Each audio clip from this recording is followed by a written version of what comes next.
الذین آمنوا اتقوا اللہ حق تقاتہ ولا تموتن الا وانتم مسلمون۔ اے ایمان والو، اے ایمان کے دعوے دارو،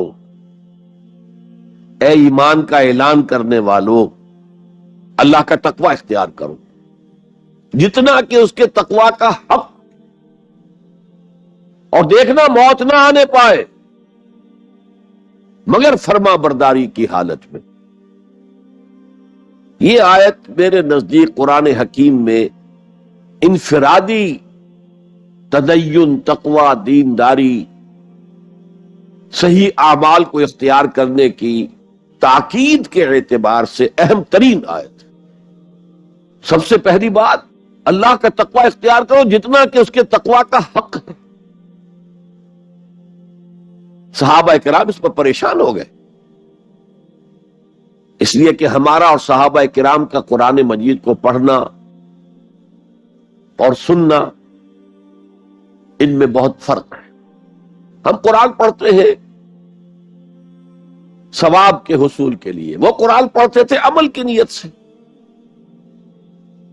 لہذا جو بھی آیت نازل ہوتی تھی وہ تولتے تھے اپنے آپ کو، ہم اس پر پورے اتر سکتے ہیں یا نہیں۔ تو جب یہ آیت نازل ہوئی یا ایھا الذین آمنوا اتقوا اللہ، تو قاتل گھبرا گئے، حضور کی خدمت میں حاضر ہوئے۔ اے اللہ کے رسول، اللہ کے تقوی کا حق کون ادا کر سکتا ہے؟ یہاں آپ اپنے ذہن کے پس منظر میں رکھیے کہ نبی اکرم صلی اللہ علیہ وسلم بھی کسی وقت عجیب کیفیت میں یہ فرمایا کرتے تھے، اے اللہ ما عبدناک حق عبادتک، ہم تیری بندگی اور اطاعت نہ کر سکے جیسے کہ اس بندگی اور اطاعت کا حق تھا، وما عرفناک حق معرفتک، ہم تجھے پہچان نہ سکے، تیری معرفت حاصل نہ کر سکے جیسے کہ تیری پہچان اور معرفت کا حق تھا۔ سورہ حج کے آخر میں آیا ہے وما قدر اللہ حق قدرہ، وہ اللہ کی قوتوں کا، قدرتوں کا اندازہ نہیں کر سکے جیسا کہ اس کا حق تھا۔ اور اسی آخری رکوع میں سورہ حج کے یہ بھی آیا ہے جاہدوا فی اللہ حق جہادہ، جہاد کرو اللہ کے لیے جیسا اور جتنا کہ اس کے جہاد کا حق ہے۔ یہاں چونکہ بات شروع کی جا رہی فرد سے، ظاہر بات ہے کہ امت، ملت یہ افراد ہی سے بنتی ہے۔ بڑی سے بڑی فصیل ہو، پچھلے زمانے کی بات کر رہا ہوں، اینٹوں سے ہی بنتی تھی۔ اگر اینٹ کمزور ہے، فصیل کمزور ہے۔ کسی جگہ پر اینٹیں کمزور لگ گئی ہیں، وہ دشمن کے لیے موقع فراہم کرے گی وہ جگہ کہ وہاں سے وہ اندر داخل ہو جائے۔ ایک ایک اینٹ پختہ ہونی چاہیے، اور پھر اس اینٹوں کے درمیان ربط بڑا محکم ہونا چاہیے۔ سیمنٹ سبسٹنس ان کا جو ہے، جو انہیں جوڑے ہوئے ہیں، وہ بھی بہت مضبوط ہونا چاہیے۔ تو پہلی آیت میں انسانی شخصیت کی پختگی کا ذکر ہو رہا ہے، یا ایھا الذین آمنوا اتقوا اللہ حق تقاتہ۔ اب یہاں پر ہمیں غور کرنا ہوگا کہ تقوی کی حقیقت کیا ہے۔ اگرچہ ہم آیت البر کے آخر میں پڑھ چکے ہیں اولئک الذین صدقوا واولئک هم المتقون، وہاں پر وہ ایک ہیولہ، ایک شخصیت، ایک کردار وہ ہمارے سامنے آ چکا ہے، متقی کون ہوتا ہے۔ لیکن یہ موقع مناسب ہے کہ یہ لفظی معنی اس کے کیا ہے۔ عام طور پر جو ترجمہ کیا جاتا ہے اللہ سے ڈرو، یہ اچھا ترجمہ نہیں ہے، اور چونکہ اکثر و بیشتر لوگوں نے یہی ترجمہ کیا، اور قرآن میں بار بار آتا ہے اتقوا اللہ اتقوا اللہ اتقوا اللہ، تو عیسائیوں کو یہ کہنے کا موقع ملا کہ قرآن زیادہ اللہ کے خوف پر زور دیتا ہے، جبکہ مسیح نے اور جو بائبل ہے وہ اللہ کی محبت پر زور دیتا ہے۔ اعتراض کرنے کا انہیں موقع مل گیا۔ خوف کا لفظ قرآن کا خود عربی زبان کا لفظ ہے، قرآن مجید میں بھی آیا ہے فَلَا تَخَافُوهُمْ وَخَافُونِي، تم ان سے نہ ڈرو، اپنے دشمنوں سے نہ ڈرو، مجھ سے ڈرو. خوف کا لفظ بھی ہے. یخافون یوما تتقلب فیہ القلوب والابصار، وہ ڈرتے رہتے ہیں اس دن کے تصور سے جس دن کے نگاہیں اور دل الٹ جائیں گے، قیامت کا دن، حشر کا دن. تو خوف کا لفظ قرآن میں ہے، عربی زبان کا لفظ ہے. تقوی کے معنی خوف نہیں. تقوی کے لفظی معنی بچنا. دیکھیے وقا یقی، وقایتن، اسے کہتے ثلاثی مجرد. اس میں معنی ہے وقا یقی وقایتن کے کسی کو بچانا. اور آپ بڑی آسانی سے یاد رکھ سکیں گے کہ جو ہماری دعا ہے، جو سورہ بقرہ میں حج کی دعاؤں کے ضمن میں اہم ترین دعا کی حیثیت سے مذکور ہے، ربنا آتنا فی الدنیا حسنۃ وفی الآخرۃ حسنۃ وقنا عذاب النار، وقنا عذاب النار، اے اللہ ہمیں بچا آگ کے عذاب سے. تو وقا یقی وقایتن کے معنی ہے کسی کو بچانا. باب افتعال میں یہ بنا ارتقا، اور واو اور تا یہ جڑ گئے، اتقا. اتقا، اتقا معنی خود بچنا. بچنا اللہ کی نافرمانی سے، بچنا اللہ کی ناراضگی سے. ایک بچنا آؤٹ آف لو ہوتا ہے، out of reverence, out of respect. ایک سلیم الفطرت بیٹا چاہے گا کہ میں کوئی ایسی حرکت نہ کروں کہ میرے والد کو اس سے دکھ پہنچے. یہ بھی بچنا ہے. ظاہر بات ہے کہ والد کا خوف نہیں ہے اسے، یہ اس کی روش آؤٹ آف لو. والذین آمنوا اشد حبا للہ، جو لوگ صاحب ایمان ہیں وہ شدید ترین محبت کرتے ہیں اللہ کے ساتھ. بلکہ ہم نے جو حقیقت جہاد کا مضمون جو ہے اس پر غور کیا، اس کے ضمن میں ایک آیت جو بڑی عظیم آیات میں سے قرآن کے، قُلْ إِنْ كَانَ آبَاؤُكُمْ وَأَبْنَاؤُكُمْ وَإِخْوَانُكُمْ وَأَزْوَاجُكُمْ وَعَشِيرَتُكُمْ وَأَمْوَالٌ اقْتَرَفْتُمُوهَا وَتِجَارَةٌ تَخْشَوْنَ كَسَادَهَا وَمَسَاكِنُ تَرْضَوْنَهَا أَحَبَّ إِلَيْكُم مِّنَ اللَّهِ وَرَسُولِهِ وَجِهَادٍ فِي سَبِيلِهِ فَتَرَبَّصُوا حَتَّى يَأْتِيَ اللَّهُ بِأَمْرِهِ وَاللَّهُ لَا يَهْدِي الْقَوْمَ الْفَاسِقِينَ.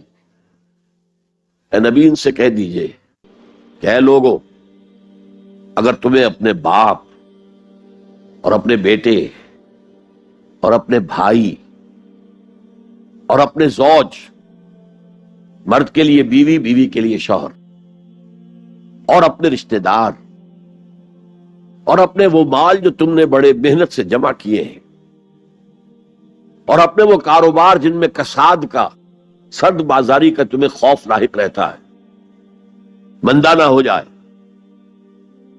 اور تمہارے وہ مکان جو تمہیں بہت محبوب ہیں، بہت سجایا ہے، بہت عمدہ فرنش کیا ہے، اعلیٰ ترین مکان بنایا ہے،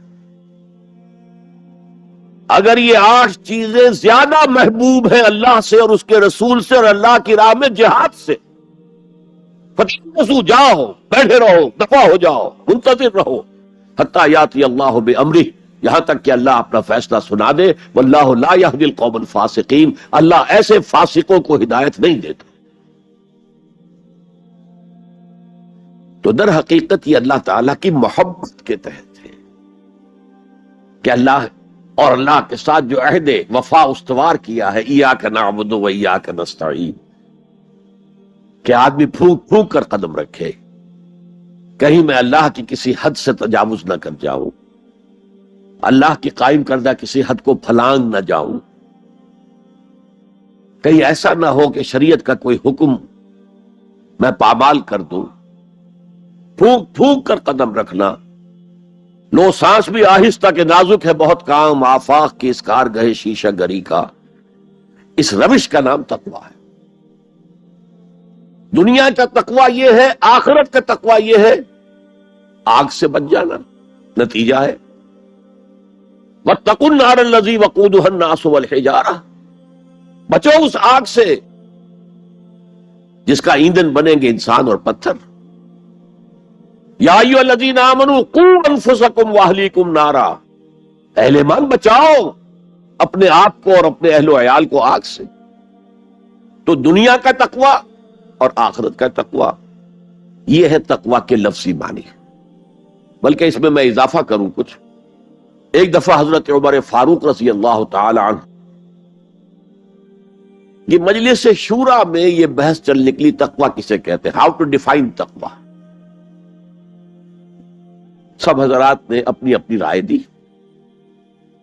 حضرت ابی ابن کعب رضی اللہ تعالی عنہ ایک انصاری صحابی ہیں جن کے بارے میں حضور نے فرمایا ہے کہ اقرؤہم ابی ابن کعب،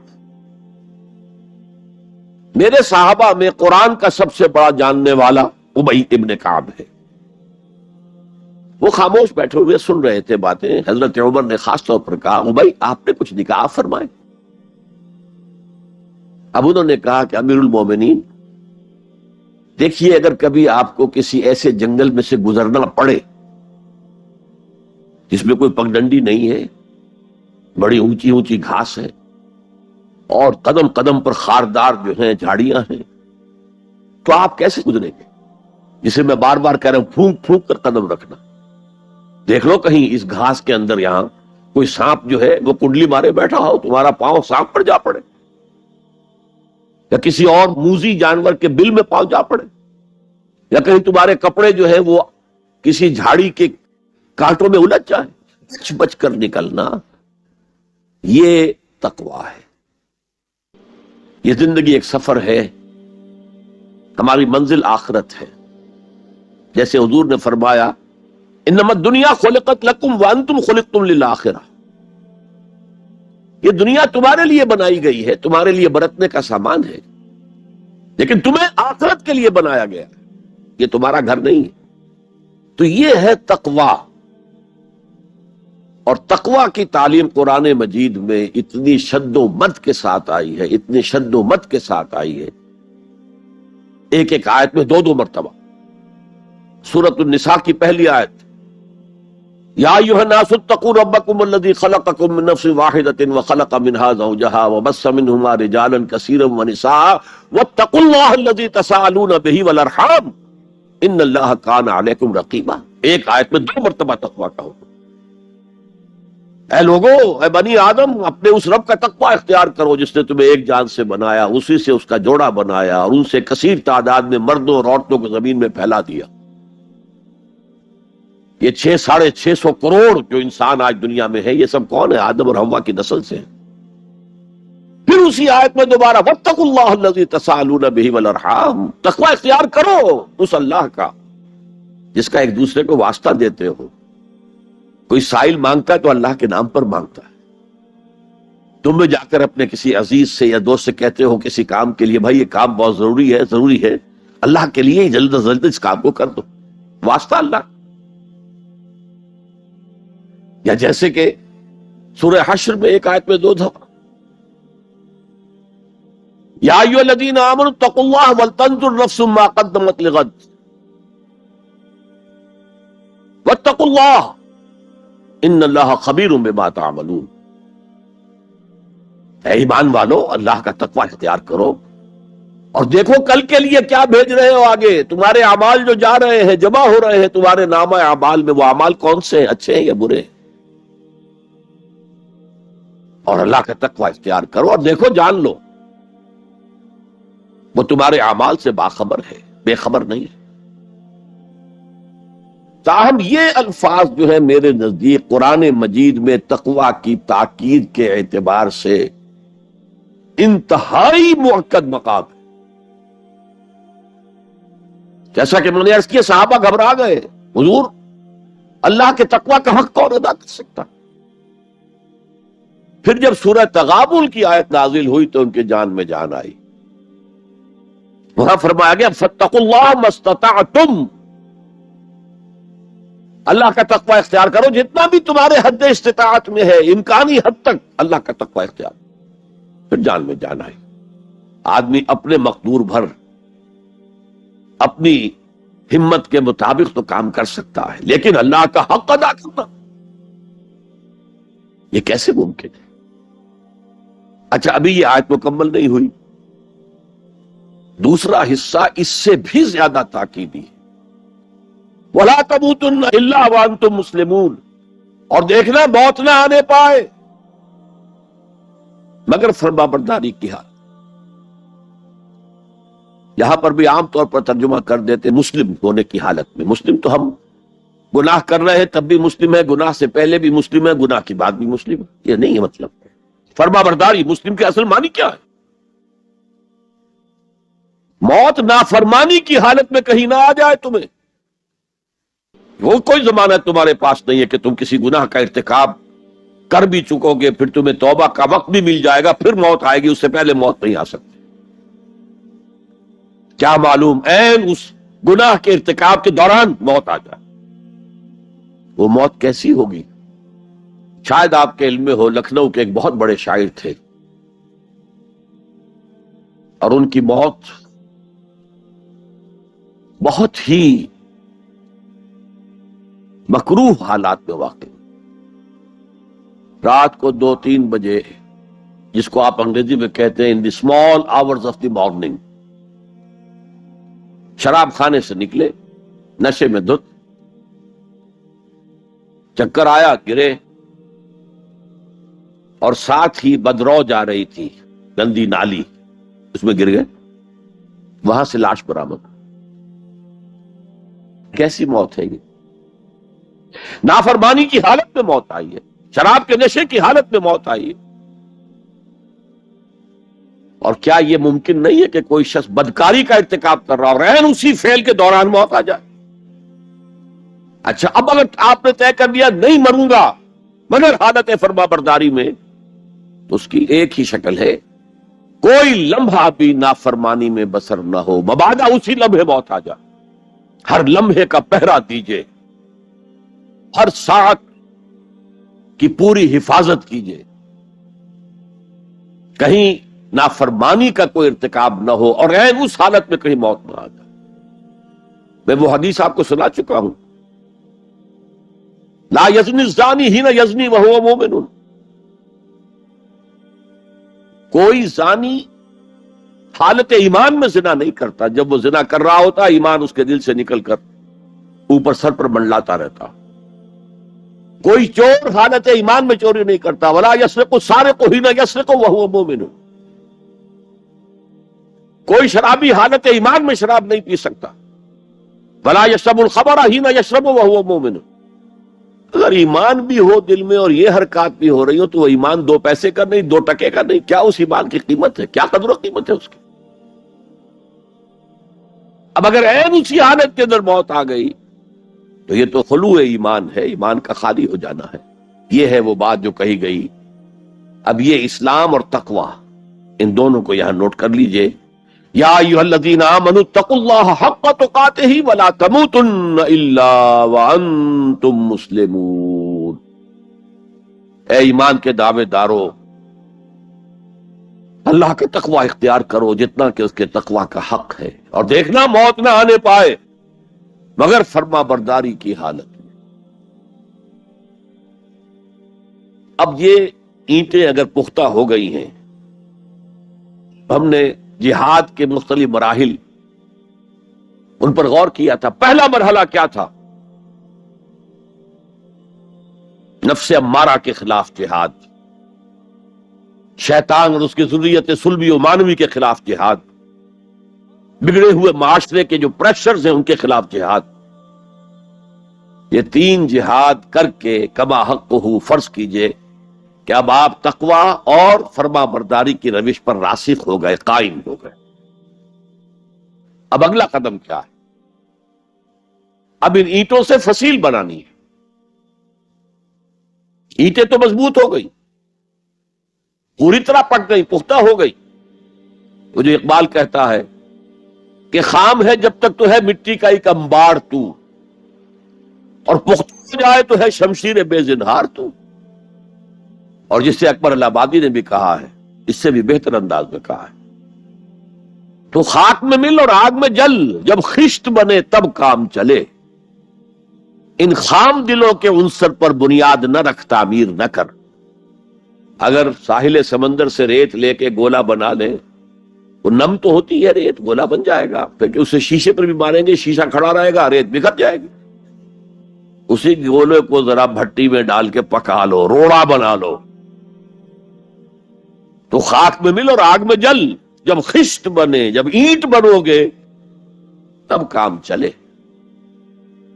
اب اگر اسے مارو گے تو کوئی نتیجہ تو برآمد ہوگا کہ نہیں. تو یہ پختہ افراد کی شخصیت کو پختہ کرنا. جو ہے کہ اجتماعی اس کو نظر انداز کرتی ہے، جیسا کہ میں نے عرض کیا تھا، پہلی منزل تعمیر نہیں کی، دوسری کے اوپر چڑھانا ہو گئے، دوسری ہے نہیں، تیسری جو ہے وہ ہوا کے اندر اس کی تعمیر ہو رہی ہے. ہماری بہت سی ناکامیوں کا اصل سبب یہ ہے. حضور نے پہلے افراد کو تیار کیا. افراد کے ہاتھوں میں ہے اقوام کی تقدیر. ہر فرد ہے ملت کے مقدر کا ستارہ، اور ہر حیت اجتماعی یا کوئی تنظیم ہو، کوئی جماعت ہو جو اسلام کی سربلندی کے لیے کام کرنا چاہیے، اسے سب سے پہلے ستا کردار والے افراد تیار کرنے ہوں گے. تو یا ایھا الذین آمنوا اتقوا اللہ حق تقاتہ ولا تموتن الا وانتم مسلمون. اب دوسرا نقطہ کیا ہے؟ ان کو جوڑنا ہے، اینٹوں کو جوڑنا ہے. And for that you need a cement substance. پچھلے زمانے میں چونا وغیرہ ہوتا تھا، چونے سے جوڑا جاتا تھا. آج کل سیمنٹ ہے. اگر یہ سیمنٹ سبسٹنس مضبوط ہے تو یہ فصیل اور دیوار مضبوط ہے. اگر یہ نہیں ہے تو چاہے اینٹیں پختہ ہو تب بھی سیلاب کا ریلا آئے گا، بہا کے لے جائے گا. اینٹوں کی پختگی کے ساتھ ساتھ ان کو جوڑنے والا مورٹر جو ہے اس کو بھی مضبوط ہونا چاہیے. اس لیے دوسرا نقطہ یہ سہ نکاتی لائحہ عمل، 3 نکاتی لائحہ عمل. پہلا تقوی اختیار کرو اور اللہ تعالیٰ کی پوری فرما برداری اختیار کرو. کوئی لمحہ تمہارا نافرمانی میں نہ گزرے. اب واعتصموا بحبل اللہ جمیعا ولا تفرقوا، چمٹ جاؤ اللہ کی رسی کے ساتھ مل جل کر اور تفرقے میں نہ پڑو. اعتصام عصمت سے بنا، عصمت حفاظت کو کہتے ہیں. اعتصام حفاظت حاصل کرنا. جیسے آپ دیکھتے ہیں کہ کسی بچے کو اگر کوئی خوف لاحق ہو جائے، کوئی ڈرائے، وہ آئے گا، دوڑے گا ماں کی گود میں آ کر ماں سے چمٹ جائے گا. وہ یہ سمجھتا ہے اپنے چھوٹے سے ذہن کے مطابق میں قلعے میں آ گیا ہوں. یہ دوسری بات ہے کہ کوئی سفاک انسان، جیسے فسادات ہوتے ہیں یا جیسا کچھ سن 47 میں ہوا تھا، کوئی سفاک بھیڑیا صفت انسان آئے، بچے کو کھینچے ماں کی گود سے، اچھالے اور کسی نیزے میں پرو لے. لیکن بچہ یہ سمجھتا ہے کہ میں آ گیا ہوں، پناہ میں آ گیا ہوں، قلعے میں آ گیا. تو یہ ہے اعتصام. اور عجیب بات یہ ہے کہ جو اس سورہ مبارکہ کی جو ہم نے شروع کی ہے آیات، وہاں سے ایک آیت پہلے جو ہے 10ویں رکوع کی آخری آیت، وَمَن يَعْتَصِم بِاللَّهِ فَقَدْ هُدِيَ إِلَىٰ صِرَاطٍ مُسْتَقِيمٍ. یہاں حبل اللہ نہیں ہے، جو اللہ کے ساتھ چمٹ جائے تو اس کی ہدایت تو ہو گئی صراط مستقیم کی طرف. اللہ سے جڑ جاؤ. سورہ حج کی آخری آیت کے بھی آخری الفاظ یہی ہیں، وَاعْتَصِمُوا بِاللَّهِ فَأَقِیمُوا الصَّلَاةَ وَآتُوا الزَّکَاةَ وَاعْتَصِمُوا بِاللَّهِ. وہ تمہارا پشت پناہ ہے. هُوَ مَوْلَاكُمْ فَنِعْمَ الْمَوْلَىٰ وَنِعْمَ النَّصِيرُ. کیا ہی اچھا ہے وہ مولا، پشت پناہ، مددگار، حمایتی، کیا ہی اچھا ہے وہ مدد کرنے والا. تو وہاں پر بھی وَاعْتَصِمُوا بِاللَّهِ، وہی لفظ یہاں آیا، وَمَن يَعْتَصِم بِاللَّهِ فَقَدْ هُدِيَ إِلَىٰ صِرَاطٍ مُسْتَقِيمٍ. اب یہاں سوال پیدا ہوتا ہے وہ حبل اللہ کون سی ہے؟ اب اصول یہ سامنے رکھیے کہ قرآن مجید میں اگر محسوس ہو کہ کسی جگہ پر کوئی ابہام ہے، اجمال ہے، کہیں وضاحت کی ضرورت ہے، تو یہ حق ہی نہیں، فرض ہے محمد رسول اللہ صلی اللہ علیہ وسلم کا کہ اس کو بیان کریں، واضح کریں، تبیین کریں. انزلنا الیک الذکر لتبین للناس ما نزل الیہم، اے نبی ہم نے آپ کی طرف یہ الذکر اس لیے نازل کیا ہے کہ آپ لوگوں کے لیے واضح کریں وہ شے جو ان کے لیے نازل کی گئی، ان کی طرف بھیجی گئی۔ آج ایک عظیم ترین فتنہ ہمارے ہاں جو ہے وہ انکار حدیث کا ہے۔ وہ گویا کہ حضور کو یہ حق ہی دینے کو تیار نہیں کہ قرآن مجید کی آیات کی توضیح کریں، تبیین کریں، جہاں کہیں کوئی سوال پیدا ہو اس کا جواب دیں۔ لیکن یہ جان لیجئے یہ حضور کا صرف حق نہیں، مجھے ایک بڑا تلخ تجربہ ہوا تھا لاہور میں 1973 میں، وہ جو عالمی کانفرنس ہوئی تھی لاہور میں، دنیا کے تمام مسلمان ملکوں کے سربراہ وہاں جمع تھے۔ تو اس زمانے میں اس آیت کا بڑا چرچا تھا، اخبارات میں بھی بڑے بڑے اشتہار شائع ہو رہے لوگوں کی طرف سے، وَاعْتَصِمُوا بِحَبْلِ اللَّهِ جَمِيعًا وَلَا تَفَرَّقُوا۔ رکشاؤں کے پیچھے بھی بینر لگے ہوئے ہیں، ٹیکسیوں کے پیچھے بینر لگے ہوئے ہیں، وَاعْتَصِمُوا بِحَبْلِ اللَّهِ جَمِيعًا، بینر آویزاں ہیں سڑکوں پر جا بجا۔ لیکن میں ایک پریس میں گیا کہ جہاں میری ایک کتاب چھپ رہی تھی اور تاخیر ہو رہی تھی، تو میں ذرا ان سے کہنے گیا جلدی کرو۔ وہاں ایک صاحب آئے ہوئے تھے اور بدقسمتی سے آزاد کشمیر، جو ہمارے ہاں آزاد کشمیر کہلاتا ہے، آپ کے ہاں وہ مقبوضہ کشمیر کہلائے گا، اس کے وہ محکمہ جو انفارمیشن ڈپارٹمنٹ کے سیکرٹری تھے، اہم تھے۔ انہوں نے کہا یہ کیا، یہ لا یعنی کلام ہے، بے معنی کلام ہے۔ فَاعْتَصِمُوا بِحَبْلِ اللَّهِ جَمِيعًا، کہاں ہے وہ رسی، کس کو رسی، کون سی رسی کو پکڑوں؟ بہت صدمہ ہوا، لیکن کیا کیا جائے؟ وہ اصل میں کمیونسٹ ذہن کے تھے۔ اب اس لیے وہ اللہ کے رسول نے واضح کیا ہے کہ حبل اللہ کون سی۔ میں وہ حدیث آپ کو سنا چکا ہوں، حضرت علی رضی اللہ تعالیٰ عنہ سے جو مروی ہے، نبی اکرم صلی اللہ علیہ وسلم، ترمذی شریف اور دارمی یا بیہقی میں موجود ہے، تو اس میں یہ الفاظ میں هو حبل اللہ المتین وهو الذکر الحکیم وهو الصراط المستقیم۔ حضرت علی فرماتے یہ ہیں کہ میں نے سنا حضور نے ارشاد فرمایا ان قریب ایک بہت بڑا فتنہ رونما ہوگا، انہا ستکون فتنۃ۔ میں نے سوال کیا مل مخرج منہا یا رسول اللہ، اے اللہ کے رسول فرمائیے اس سے نکلنے کا راستہ کون سا ہوگا، مخرج کون سا ہوگا، ایگزٹ کون سا ہوگا؟ یا آپ کے ہالز میں جہاں ایگزٹ لکھا ہوا ہوتا ہے سرخ سی بتیوں کے ساتھ، عرب ممالک میں مخرج لکھتے ہیں اس کو، نکلنے کی جگہ، بھاگنے کی جگہ، اگر کہیں دھواں بھر جائے، کہیں آگ لگ جائے تو بھاگو ان روشنیوں کی طرف، ان دروازوں کی طرف، وہ کھل جائیں گے۔ تو جب حضور نے فرمایا کہ انہا ستکون فتنۃ، تو حضرت علی کہتے میں نے پوچھا بل مخرج منہا یا رسول اللہ، فرمایا کتاب اللہ، فتنوں سے بچانے والی اور فتنوں سے نکالنے والی شے صرف کتاب اللہ ہے۔ فیہ خبر ما قبلکم ونبأ ما بعدکم وحکم ما بینکم، اس میں تم سے پہلے جو اقوام تھی ان کی خبریں موجود ہیں، تمہارے بعد آنے والی جو چیزیں ہیں ان واقعات کا تذکرہ موجود ہے، اور تمہارے درمیان جو اختلافات بھی رونما ہو سکتے ہیں ان سب کا حل موجود ہے۔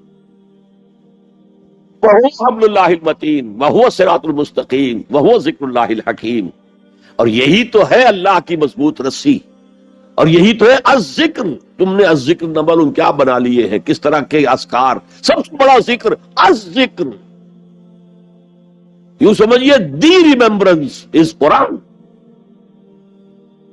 اور یہی صراط المستقیم ہے جس کی تم ہر نماز کی رکعت میں استدعا کرتے ہو، اہدنا الصراط المستقیم، یہ صراط مستقیم ہے تو صحیح۔ تو حبل اللہ قرآن ہے۔ ایک حدیث میں آتا ہے عبداللہ ابن مسعود سے رضی اللہ تعالی عنہ، القرآن حبل اللہ الممدود من السماء الى الارض، حضور نے فرمایا یہ القرآن جو ہے یہ اللہ کی رسی ہے جو تنی ہوئی ہے آسمان اور زمین کے درمیان۔ اللہ کا قرب چاہتے ہو تو اس رسی کو پکڑ کے چڑھو اوپر۔ تقرب اللہ کا سب سے بڑا ذریعہ قرآن، اس سے بھی زیادہ پیارے انداز میں ایک حدیث میں واقعہ بیان ہوا ہے. حضور صلی اللہ علیہ وسلم اپنے حجرے سے برآمد ہوئے اور آپ نے دیکھا ایک کونے میں کچھ لوگ قرآن مجید کا مذاکرہ کر رہے ہیں، سمجھ رہے ہیں، سمجھا رہے ہیں. درس کی شکل نہیں کہ جو مونولوگ ہوتا ہے، ایک آدمی بولتا ہے باقی سنتے ہیں، نہیں. حضور کے چہرے پر بشاشت، خوشی کے، مسرت کے آثار ظاہر ہوئے. تشریف لائے، سوال کیا، الستم تشہدون، کہ آپ لوگ شہادت نہیں دیتے اللہ الہ الا اللہ وانی رسول اللہ وان ھذا القرآن جاء من عند اللہ، کہ اللہ کے سوا کوئی معبود نہیں اور میں اللہ کا رسول ہوں اور یہ قرآن اللہ کے پاس سے آیا. سب کا جواب کیا تھا؟ بھلا یا رسول اللہ، بھلا یا رسول اللہ، حضور ہم گواہ ہیں اس پر. پھر فرمایا آپ نے فاستبشروا، تو خوشیاں مناؤ. فإن هذا القرآن طرفه بأيديكم وطرفه بيد اللہ، یہ قرآن وہ شے ہے جس کا ایک سرا تمہارے ہاتھ میں ہے، ایک سرا اللہ کے ہاتھ میں. تعلق مع اللہ، تقرب الی اللہ کے لیے کوئی ذریعہ اگر ہے تو صرف قرآن. اب یہاں ایک بہت بڑے مسئلے کا حل ہو رہا ہے. اکثر جو بھی درد مند لوگ ہیں، امت کے بارے میں سوچتے ہیں اور وہ فکر کرتے ہیں، وہ اتحاد اتحاد اتحاد اتحاد کا واس کہتے، اور وہ اتحاد جو ہے اس کے لیے کوئی بنیاد ہے نہیں. فرقہ پرستی ہے، فرقہ بندی ہے، کہیں اور کہیں ذاتیں ہیں. کیا زمانے میں پنپنے کی یہی باتیں؟ اصل میں جمع ہونے کے لیے تو بنیاد چاہیے. قرآن جمع کرتا ہے کس اعتبار سے؟ دیکھیے، جانوروں کا ایک گلہ ہے جا رہا ہے، بھیڑیں بکریوں کا، ایک آدھ کتا بھی ان کو کافی ہے جمع رکھنے کے لیے. ذرا بکری کوئی ادھر ہوئی، وہ کتا آیا، وہ پھر واپس اپنے گلے کے اندر مل گئی. ایک دو کتے بھی کافی ہیں. بڑے سے بڑے گلے کو سنبھال کر رکھنے کے لیے ایک دو کتے کافی. لیکن انسانوں کو اگر جمع کرنا ہے تو پہلے ان کے اندر فکری اور ذہنی ہم آہنگی پیدا کرنا ضروری ہے. ان کے خیالات ایک جیسے ہوں، ان کے نظریات ایک جیسے ہوں، ان کے مقاصد ایک جیسے ہوں، ان کی سوچ ایک جیسی ہو، ان کے طریقہ کار ایک جیسے ہوں. جب تک یہ چیزیں نہیں ہوں گی جمع کیسے ہو جائیں گے؟ اتحاد کا واس کہتے رہیے، کوئی نتیجہ نکلے گا ہی نہیں، اور نہیں نکل رہا. متحد کرنے والی شے صرف اللہ کی کتاب.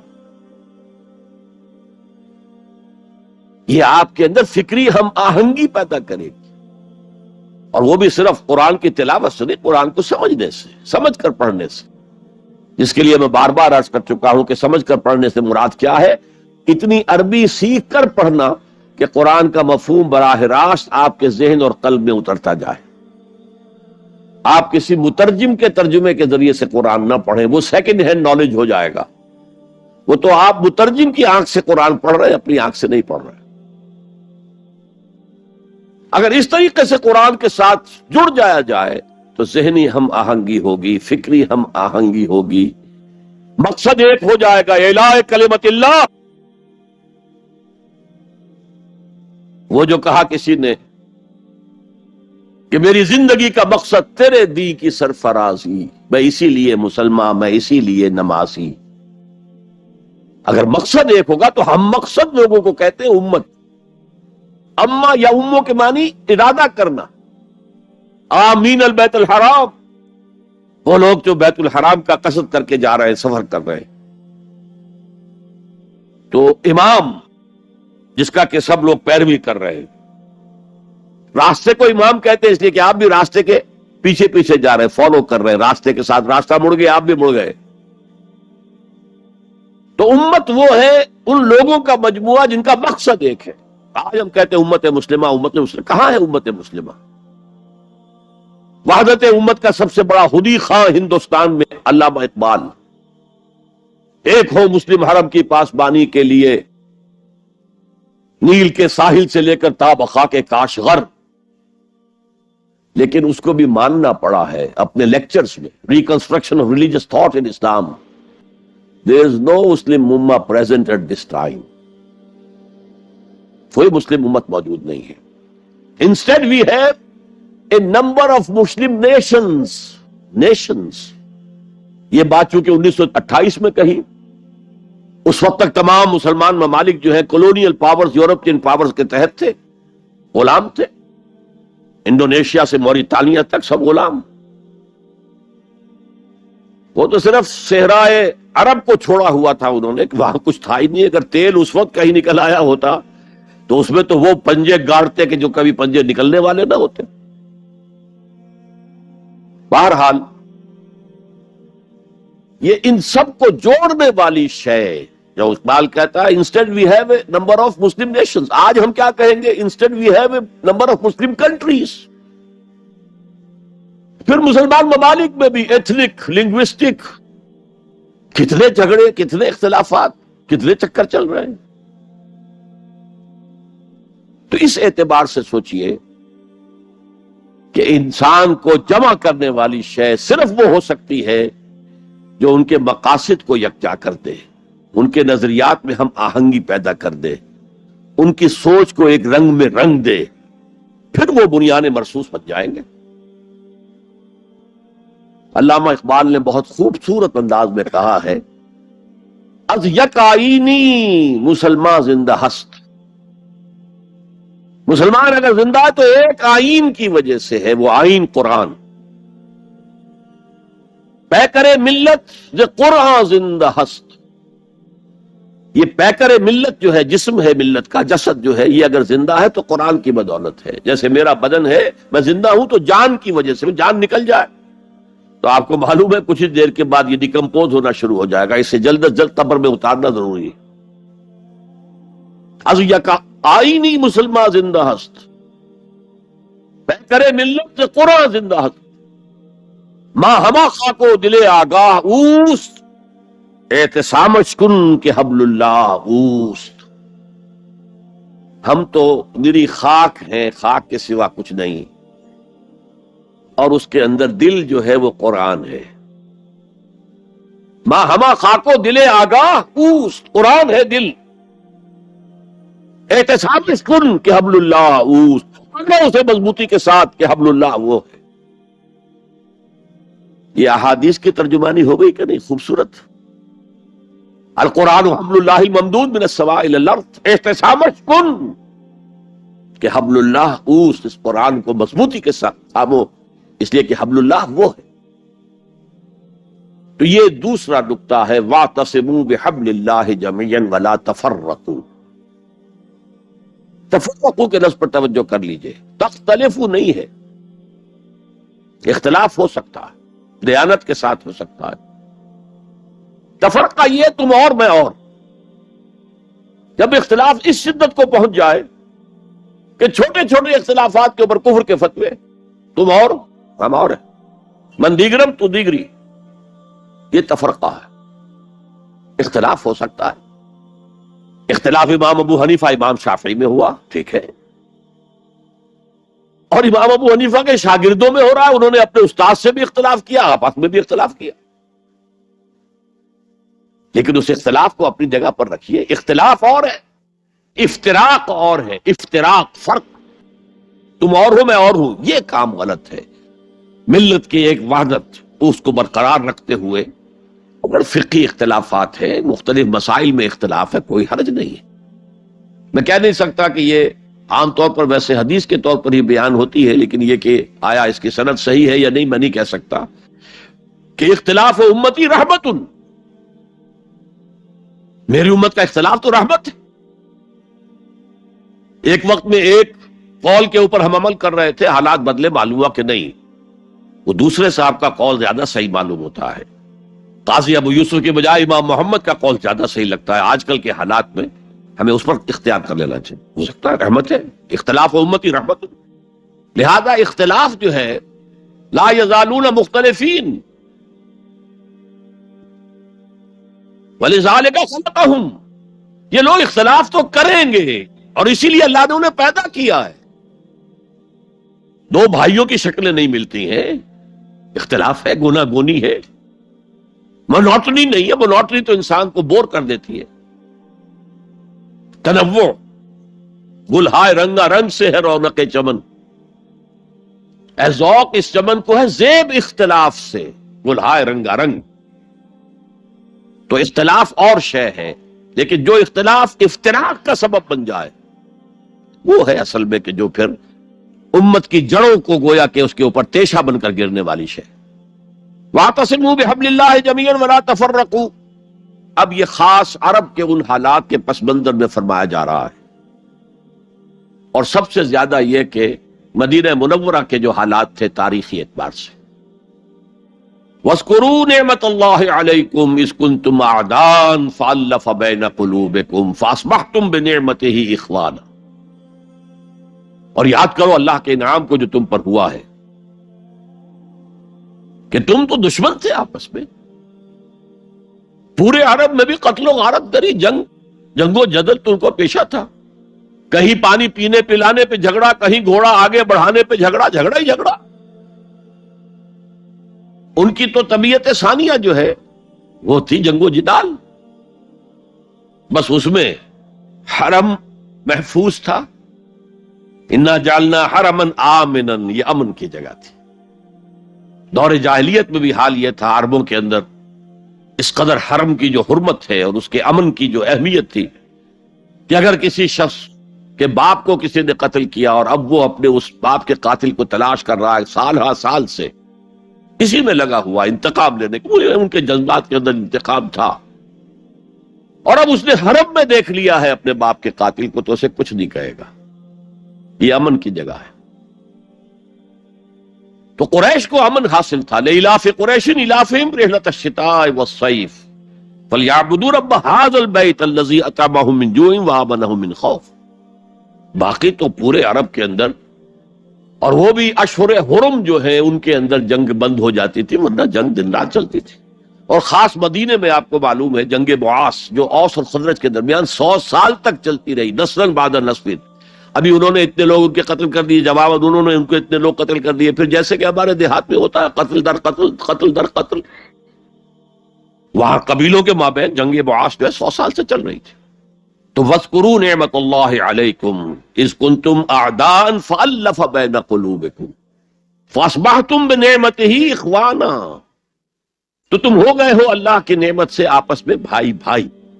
اور کیسے بھائی بھائی بنے ہیں، پھر جو اخوت اور بھائی چارے کی مثالیں قائم کی ہیں صحابہ کرام نے، پوری انسانی تاریخ میں آپ کو نہیں مل سکتی۔ وَكُنْتُمْ عَلَى شَفَا حُفْرَةٍ مِّنَ النَّارِ، اور تم تو ایک آگ کے گڑھے کے کنارے تک پہنچ چکے تھے، گرنا ہی چاہتے تھے، تباہ و بربادی کی انتہائی کو پہنچ رہے تھے۔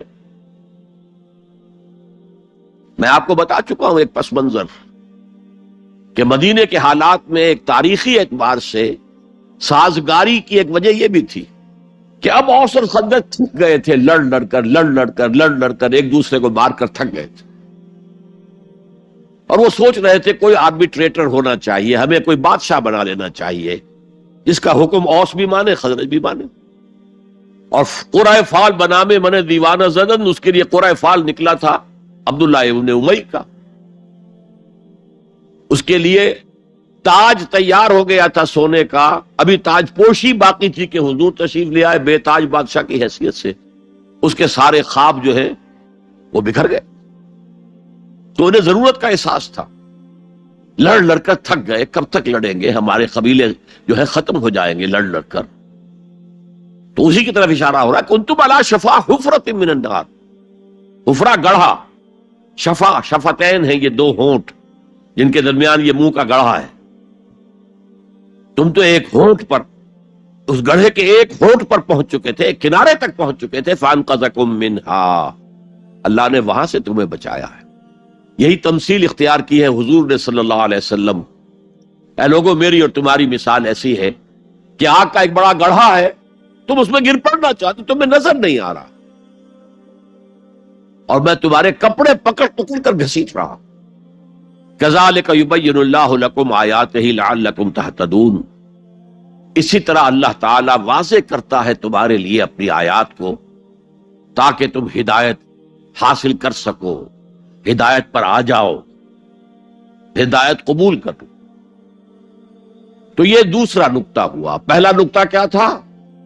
انفرادی تقوی، انفرادی تدین، افراد کے اندر اخلاص، صرف اللہ کی رضا جوئی کے لیے کام کرنا، صرف اخروی فلاح کے لیے کام کرنا، یہ پہلی ہے۔ اینٹیں مضبوط ہو جائیں، خام ہے جب تک تو ہے مٹی کا ایک انبار تو، پختہ ہو جائے تو ہے شمشیر بے زنہار تو۔ اینٹیں پختہ ہو جائیں، اب انہیں جوڑنا ہے، سیمنٹ سبسٹنس چاہیے، وہ قرآن ہے، یہ جوڑے گا تم۔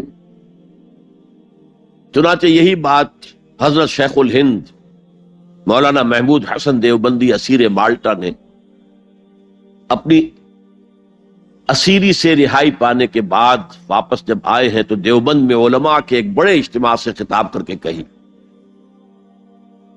مولانا مفتی محمد شفیع رحمت اللہ علیہ وہ خود موجود تھے اس میں، بڑے بڑے علماء، مولانا حسین احمد مدنی رحمت اللہ علیہ، شبیر احمد عثمانی رحمت اللہ علیہ، مولانا اشرف علی تھانوی رحمت اللہ علیہ، مولانا انور شاہ کشمیری رحمت، بڑا مجمع۔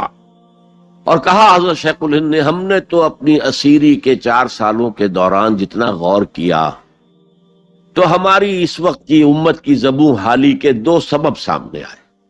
مولانا مفتی شفیع لکھتے ہیں، ان کی کتاب وحدت امت کے نام سے، کہتے ہیں کہ پورا مجمع ہمہ تن گوش ہو گیا کہ یہ شیخ الشیوخ استاد العلماء عمر کے اس آخری درجے میں اس حد پر آ کر اب نیا سبق کون سا سیکھ کر آیا؟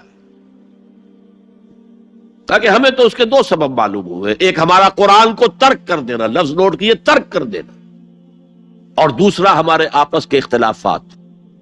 چنانچہ میں تو یہی فیصلہ کر کے آیا ہوں کہ اب زندگی جتنی باقی ہے 2 ہی کاموں میں لگاؤں گا، ایک تو یہ کہ ناظرہ قرآن پڑھنے کے مکتب گلی گلی کھل جائیں اور عوامی درس قرآن کے ذریعے قرآن کے پیغام اور قرآن کے حکمت سے لوگوں کو روشناس کرایا جائے۔ عوامی درس قرآن کا لفظ استعمال کر رہا ہے شیخ الہند، جنہیں میں 14ویں صدی کا مجدد اعظم سمجھتا ہوں۔ اور نمبر 2 یہ کہ آپس کے اختلافات کو حوالت دی جائے۔ یہ واقعہ کوٹ کر کے مفتی محمد شفیع صاحب لکھتے ہیں کہ حضرت شیخ نے جو 2 باتیں کہیں اصل میں وہ ایک ہی ہیں۔ ہمارے باہمی اختلافات بھی تو اسی وجہ سے ہیں کہ ہم نے قرآن کو ترک کر دیا ہے۔ بتائیے شیخ الہند نے کیسے ترک کیا قرآن؟ مولانا مدنی نے کیسے ترک کر دیا قرآن؟ کیا مطلب اس ترک کرنے کا؟ حال تو یہ ہے کہ مولانا مدنی رحمت اللہ علیہ، حالانکہ وہ تو گرفتار نہیں ہوئے تھے، وہ تو والنٹریلی اپنے شیخ کی خدمت کے لیے گئے ہیں ساتھ، اور اس حد تک ان کی وفاداری اور ان کی خدمت گزاری کہ رمضان کا مہینہ آیا تو حضرت شیخ الہند نے حسرت کے ساتھ کہا، زندگی میں یہ پہلا رمضان ہوگا کہ تراویح میں قرآن نہیں سن سکیں گے، اس لیے کہ نہ شیخ الہند حافظ تھے، نہ مولانا مدنی حافظ تھے، اور تیسرے ان کے ساتھ ایک اور تھے، ان کا میں نام بھول رہا ہوں، وہ سرحد کے پٹھانوں میں سے تھے، کوئی حافظ نہیں تھا۔ اب آپ غور کیجئے، استاد اور اپنے شیخ کی اس حسرت کو دور کرنے کے لیے مولانا مدنی روزانہ 1 پارہ حفظ کرتے تھے اور رات کو تراویح میں سناتے تھے، روزانہ 1 پارہ۔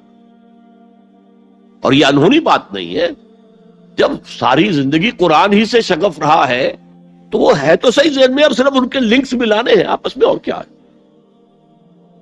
اصل میں قرآن کو ترک کرنے کا مطلب کیا ہے؟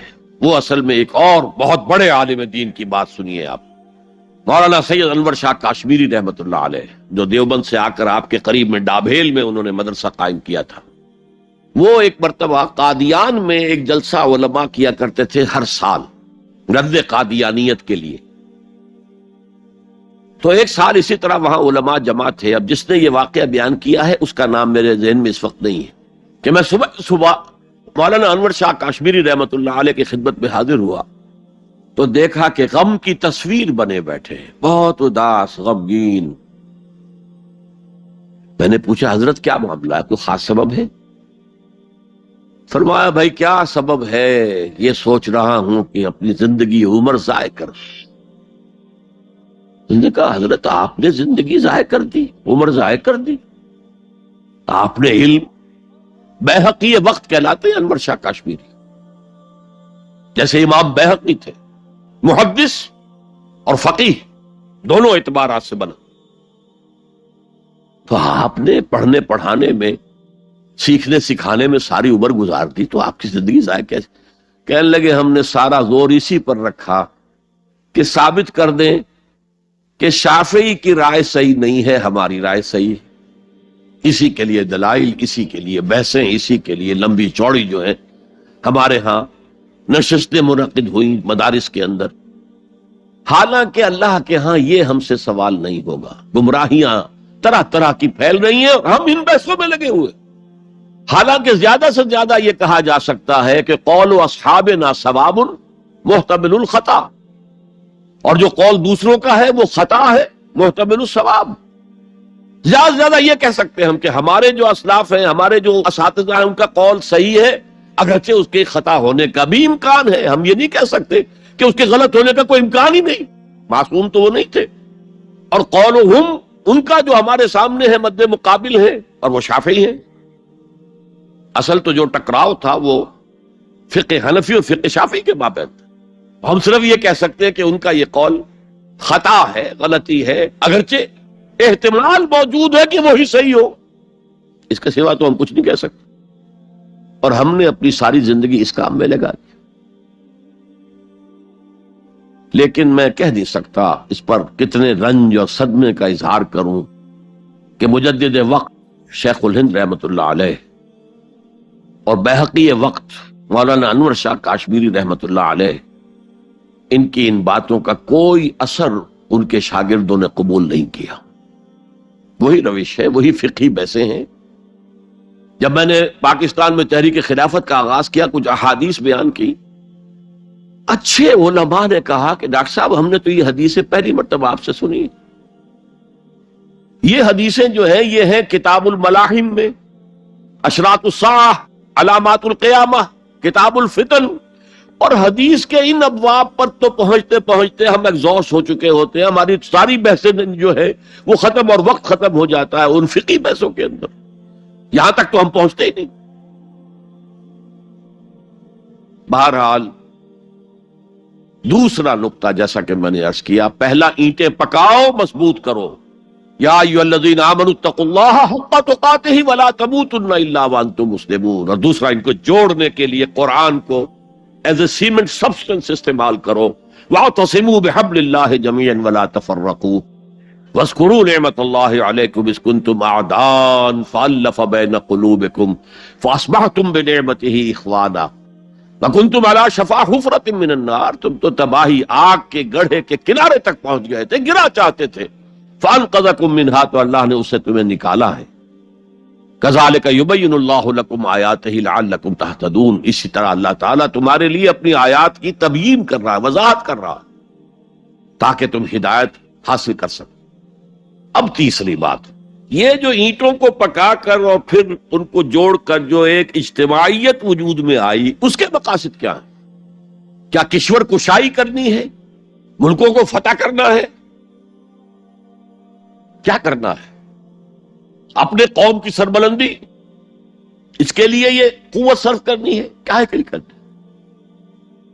وَلْتَكُنْ مِنْكُمْ أُمَّةٌ يَدْعُونَ إِلَى الْخَيْرِ وَيَأْمُرُونَ بِالْمَعْرُوفِ وَيَنْهَوْنَ عَنِ الْمُنْكَرِ وَأُولَئِكَ هُمُ الْمُفْلِحُونَ.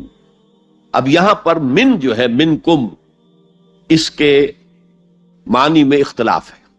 مولانا ابوالکلام آزاد نے، چونکہ اس موضوع پر ان کے پورا ایک مقالہ، پوری تقریر ہے کتابی شکل میں، امر بالمعروف نہی عن المنکر، اس آیت کے حوالے سے کہا ہے یہاں من جو ہے تبعیضیہ نہیں ہے، بیانیہ ہے.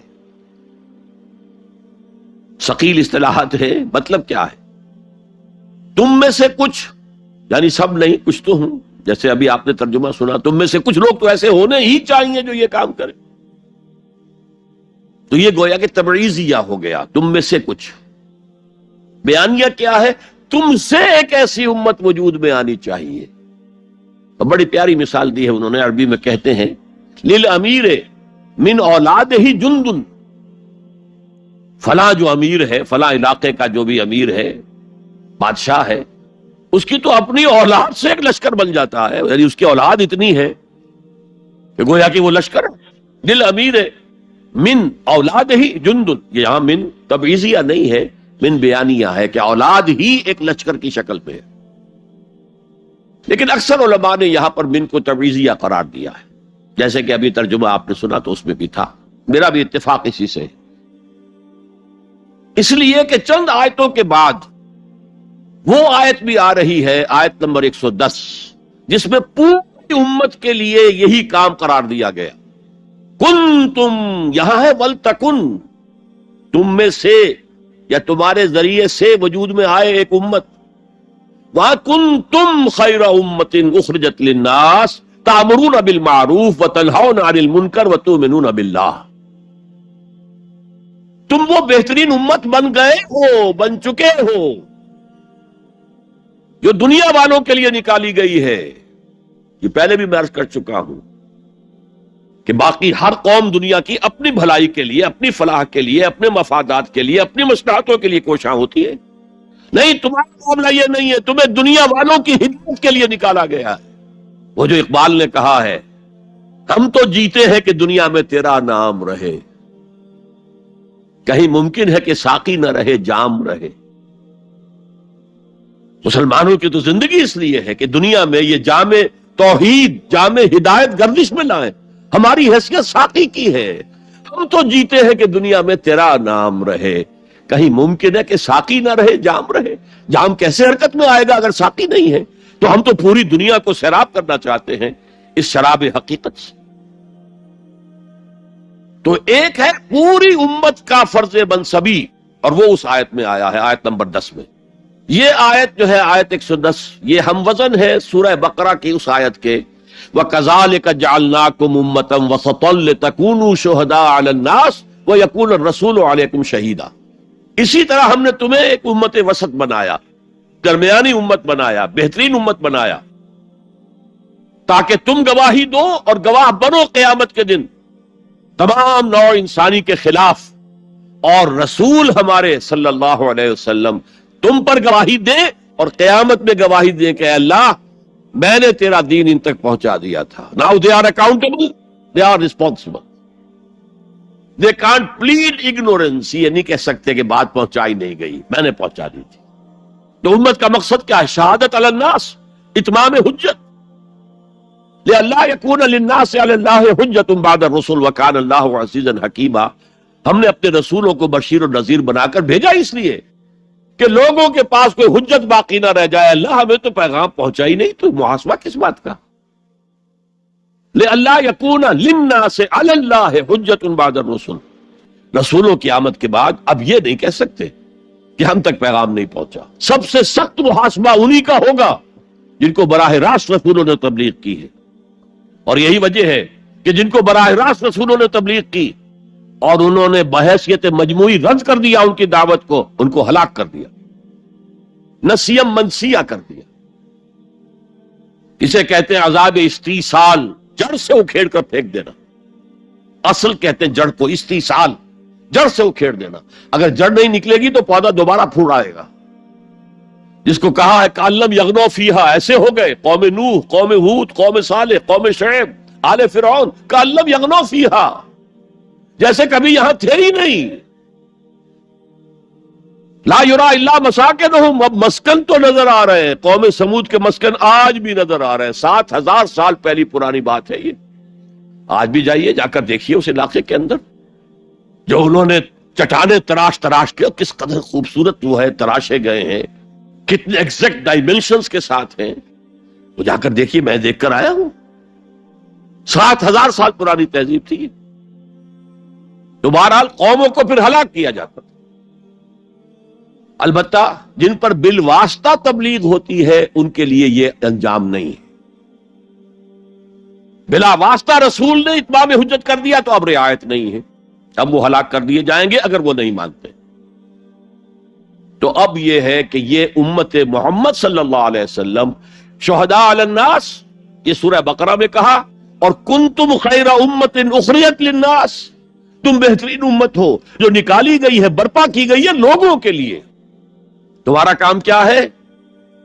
تأمرون بالمعروف وتنہون عن المنکر وتؤمنون باللہ، نیکی کا حکم دیتے ہو، بدی سے روکتے ہو، اور اللہ پر ایمان پختہ رکھتے ہو۔ لیکن یہ تو صورت ہو گئی تھی حضور کے زمانے میں امت مسلمہ کی، لیکن یہ صورت دائم تو نہیں تھی، ہمیشہ رہنے والی تو نہیں تھی۔ ہر کمال راہ زوالے، ہر کمال کو زوال سے دوچار ہونا پڑتا ہے۔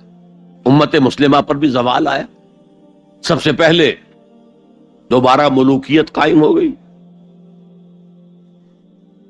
جاگیرداریاں قائم ہو گئی، سرمایہ داری۔ جانتا ہوں میں یہ امت حامل قرآن نہیں ہے، وہی سرمایہ داری بندہ مومن کا دین۔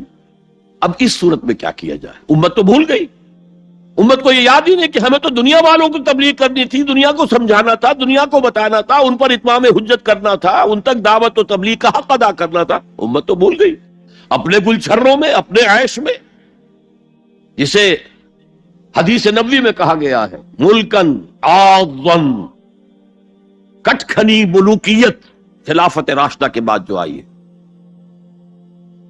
یہ حدیث ہے، بہت اہم ہے، مسند احمد ابن حنبل رحمت اللہ علیہ عن النعمان ابن بشیر رضی اللہ تعالی عنہ، حضور نے فرمایا تکون فیکم نبوت ما شاء اللہ ان تکون ثم یرفع اللہ اذا شاء یرفعها، نبوت تمہارے مابین موجود رہے گی جب تک اللہ چاہے گا کہ موجود رہے، پھر اللہ اس نبوت کو اٹھا لے گا جب چاہے گا، یعنی میں موجود رہوں گا تمہارے مابین جب تک اللہ چاہے، پھر اللہ مجھے اٹھا لے گا، میرا انتقال ہو جائے گا۔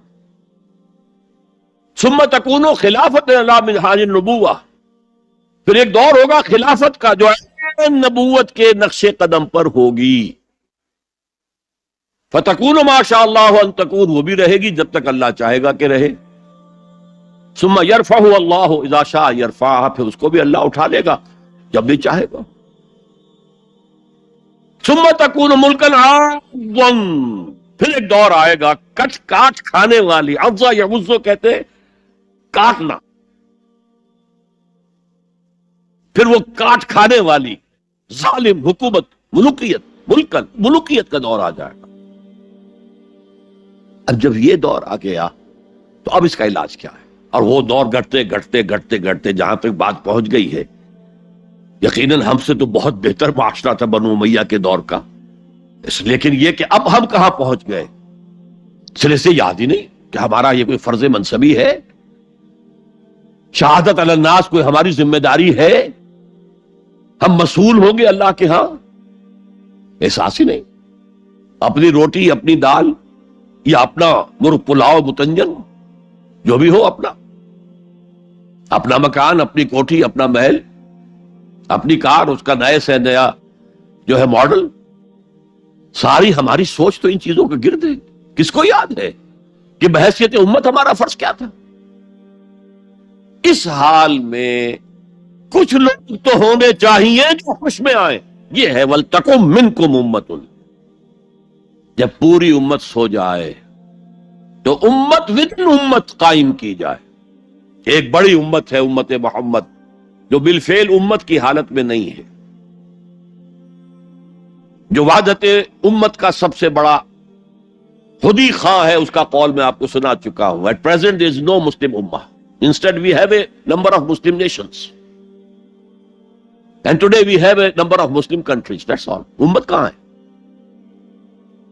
لیکن اسے آپ کہتے ہیں party with in party, state with in state, امہ ود ان امہ۔ جو لوگ جاگ جائیں، جنہیں ہوش آ جائے، جنہیں اپنی ذمہ داری کا احساس ہو جائے، وہ جمع ہو کر ایک امت کی شکل اختیار کریں۔ وہ اس مغالطے میں تو نہ ہے کہ صرف ہم مسلمان ہیں باقی کافر ہیں، معاذ اللہ ثم معاذ اللہ ثم معاذ اللہ، یہ بہت بڑا فتنہ۔ بس یہ ہے کہ حکیم سعید صاحب مرحوم ہمارے پاکستان والے، جن کے بڑے بھائی یہاں تھے دلی میں، حکیم عبد الحمید صاحب، انہوں نے ایک تحریک چلائی تھی، جاگو اور جگاؤ، جاگو اور جگاؤ، جاگو اور جگاؤ، یہ ان کے سلوگنز میں سے ہے۔ تو جاگو اور جگاؤ، جسے ہوش آ گئی، ارے ہماری ذمہ داری تھی، ہم بھولے بیٹھے، اسی لیے ہم برباد ہو رہے، تباہ ہو رہے، تو دوسروں کو بھی جگائیں، دوسروں کو بھی یاد دلائیں، اور مل جل کر ایک امت بن جائیں۔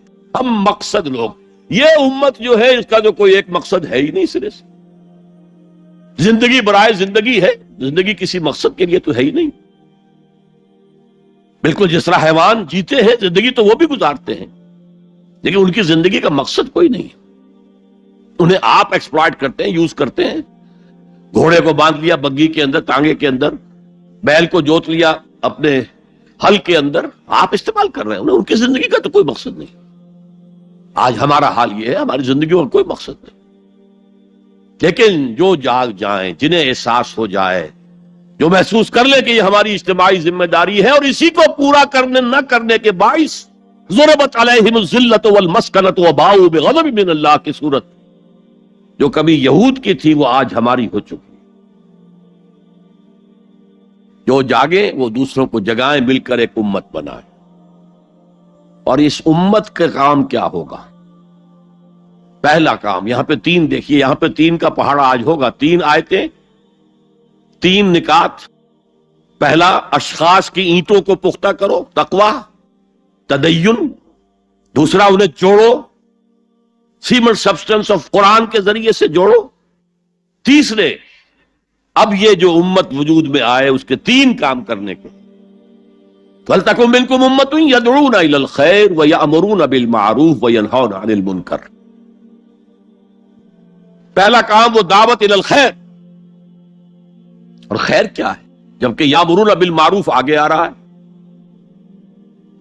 تو تکرار محض تو قرآن مجید کی شان نہیں ہو سکتی.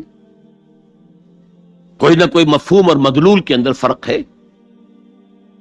دعوت الی الخیر، دعوت الی القرآن، مطلق صرف قرآن. میں نے آپ کے سامنے سورہ یونس کی 2 آیتیں پڑھی تھی، یاد ہوں گی. یا ایھا الناس قد جاءتکم موعظۃ من ربکم وشفاء لما فی الصدور وہدی ورحمۃ للمؤمنین قل بفضل اللہ وبرحمتہ فبذلک فلیفرحوا ھو خیر مما یجمعون. یہ خیر ہے، دنیا کی تمام نعمتوں سے بڑھ کر قیمتی خیر. تو قرآن کی طرف بلاؤ. دیکھیے ایک بات، ایک نقطہ سمجھ لیجئے. جسے ہم نعمتیں سمجھتے ہیں ان میں سے کوئی شے نعمت نہیں ہے جب تک کہ نعمت ہدایت ساتھ نہ ہو.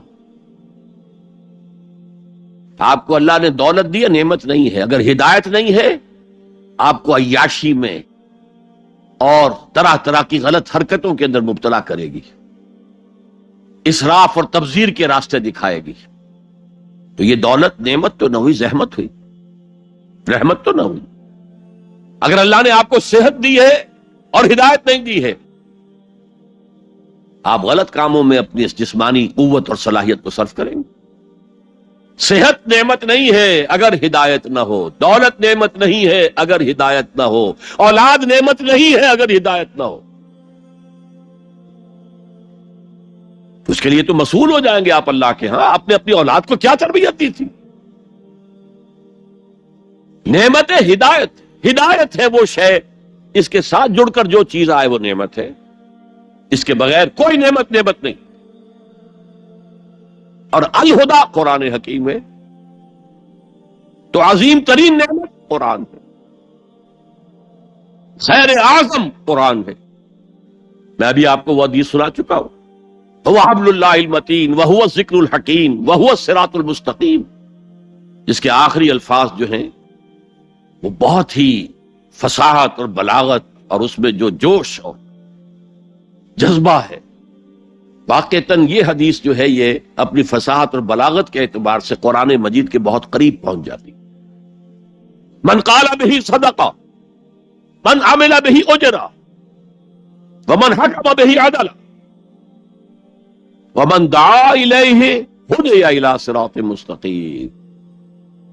جو اس قرآن کی بنیاد پر کوئی بات کہے اس نے سچ کہا، جو اس قرآن کے پر عمل کرے اس کا اجر محفوظ ہے، جو اس قرآن کی روح سے کوئی فیصلہ کرے اس نے عدل کیا، اور جو اس قرآن کی طرف بلائے کسی اور کو ہدایت ہو نہ ہو اس کی ہدایت تو ہو گئی، انشورڈ. ومن دعا الیہ ہدی الی صراط مستقیم. اور اس میں جو پہلے آیت تھی نا اس میں بھی یہی ہے وَمَن يَعْتَصِم بِاللَّهِ فَقَدْ هُدِيَ إِلَىٰ صِرَاطٍ مُسْتَقِيمٍ. آیت نمبر 101 جو ہے ہماری آج کی گفتگو 102 103 104 پر ہے، اس سے پہلی جو آیت ہے وَمَن يَعْتَصِم بِاللَّهِ فَقَدْ هُدِيَ إِلَىٰ صِرَاطٍ مُسْتَقِيمٍ. اور اللہ کے ساتھ جڑ جانے کا ذریعہ قرآن کے ساتھ جڑ جانا.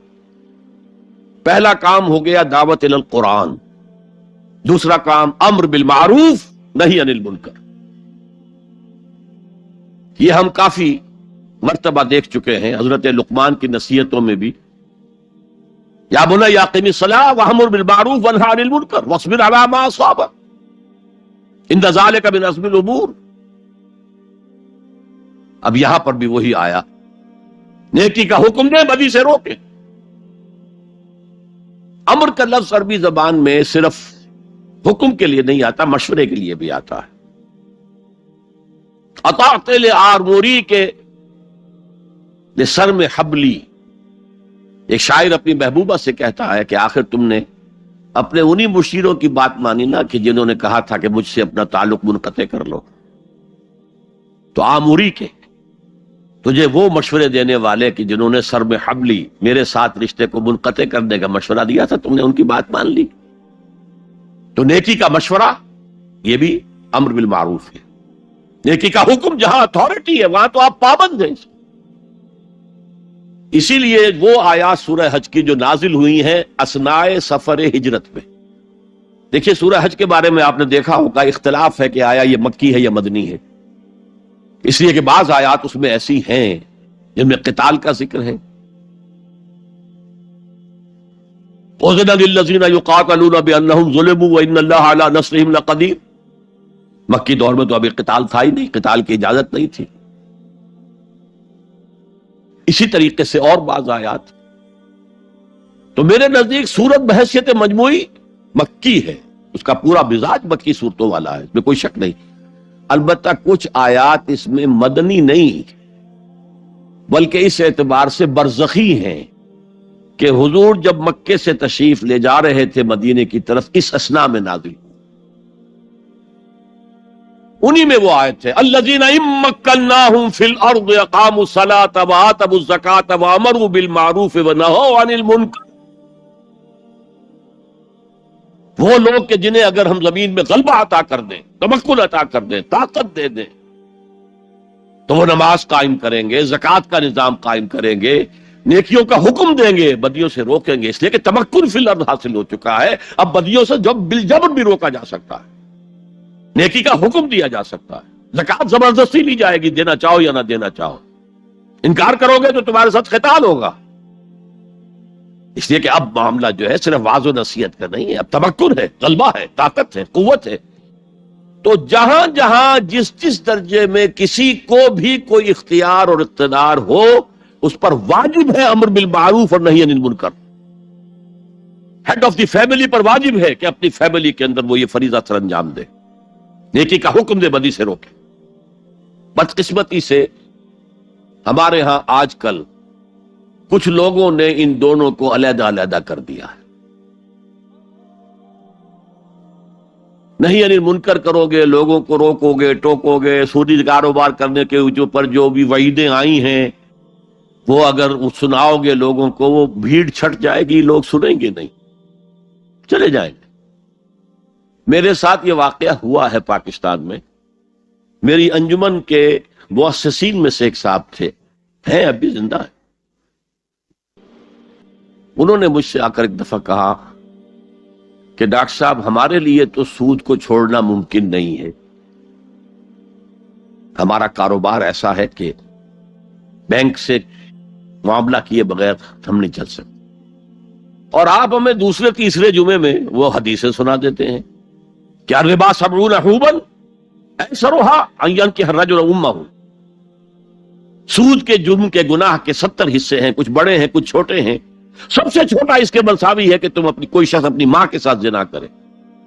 یہ حدیث تو ہم سے نہیں سنی جاتی. ہم سود تو نہیں چھوڑ سکتے، آپ کا جمعہ تو چھوڑ سکتے ہیں نا. وہ میرے ہاں جمعہ پڑھنا چھوڑ گئے.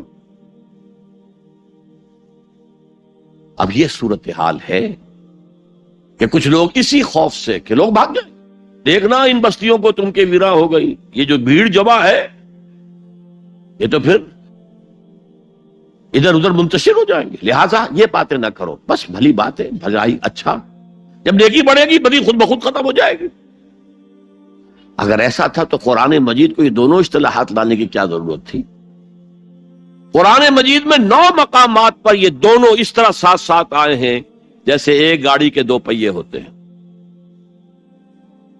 امر بالمعروف نہی عن المنکر، امر بالمعروف نہی عن المنکر. خود حضور کے لیے سورہ اعراف میں آیا یامرہم بالمعروف وینہاہم عن المنکر. وہ تو ہم پڑھ ہی چکے ہیں سورہ لقمان کا دوسرا رکوع.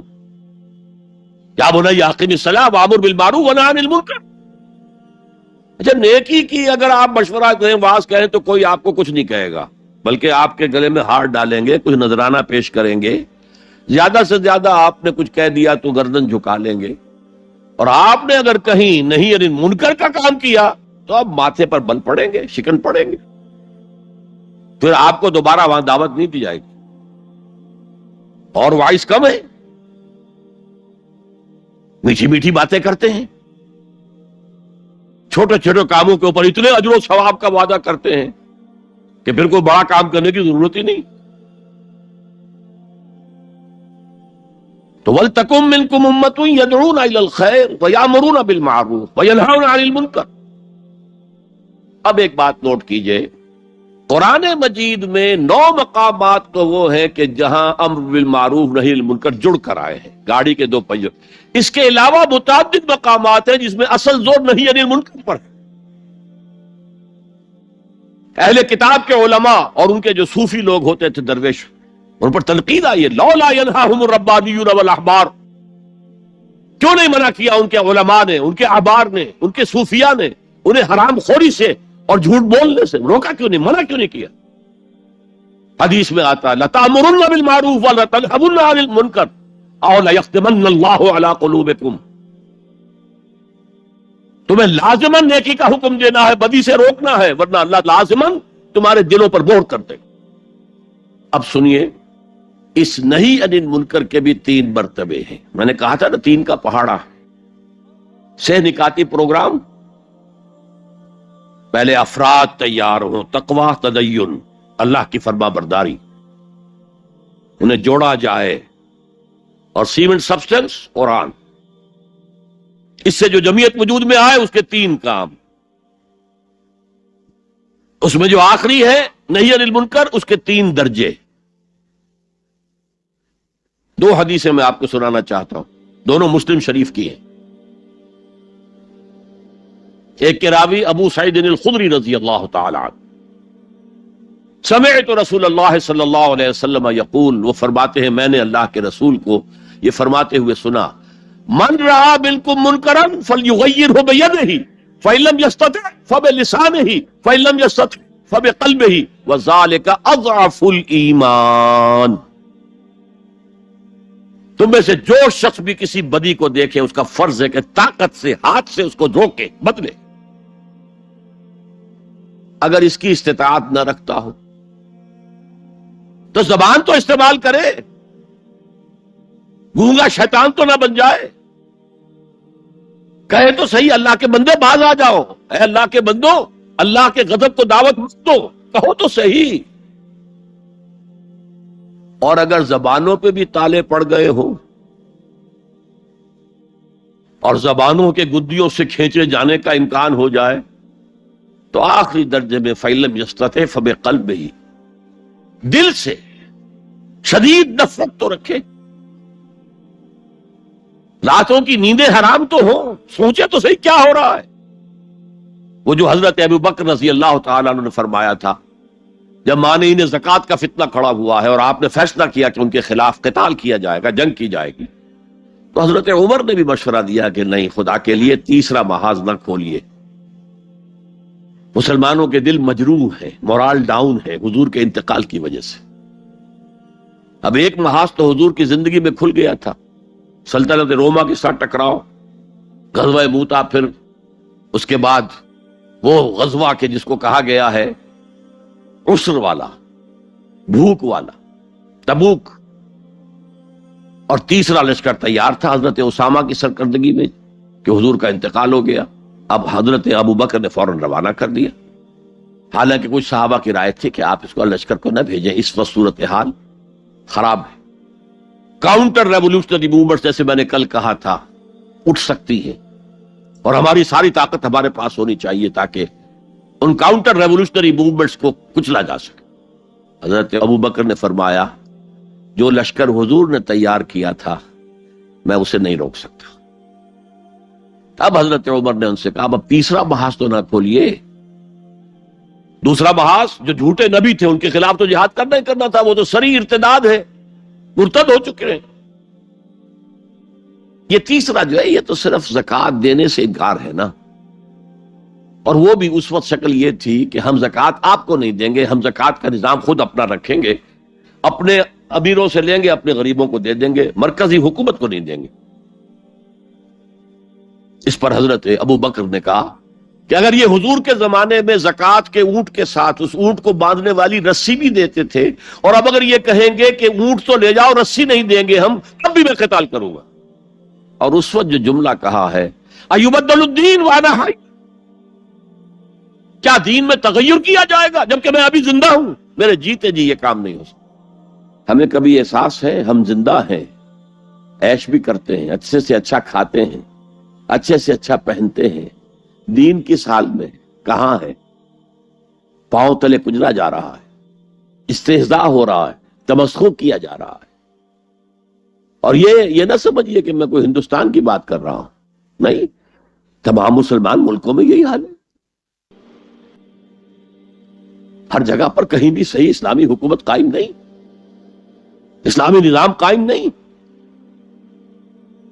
بعض جگہوں پر تھوڑے سے احکام شریعت نافذ ہے، ان کی اپنی برکات ہے، لیکن نظام تو اسلامی نہیں ہے. دولت کی تقسیم کا نظام اسلامی نہیں ہے، سیاسی نظام اسلامی نہیں ہے. اس اعتبار سے ہمارے اندر شدید نفرت تو ہو. اگر یہ نفرت بھی نہیں ہے، اگر بے چینی بھی نہیں ہے، کوئی کڑھن بھی نہیں ہے، فرمایا ذالک اضعف الایمان، یہ ایمان کا کمزور ترین درجہ ہے. کیا مانی؟ اس کے بعد پھر ایمان نہیں ہے، نفرت. دوسری حدیث سنیے، یہ حضرت عبداللہ ابن مسعود سے ہے رضی اللہ تعالی عنہ، یہ بھی مسلم شریف کی روایت ہے.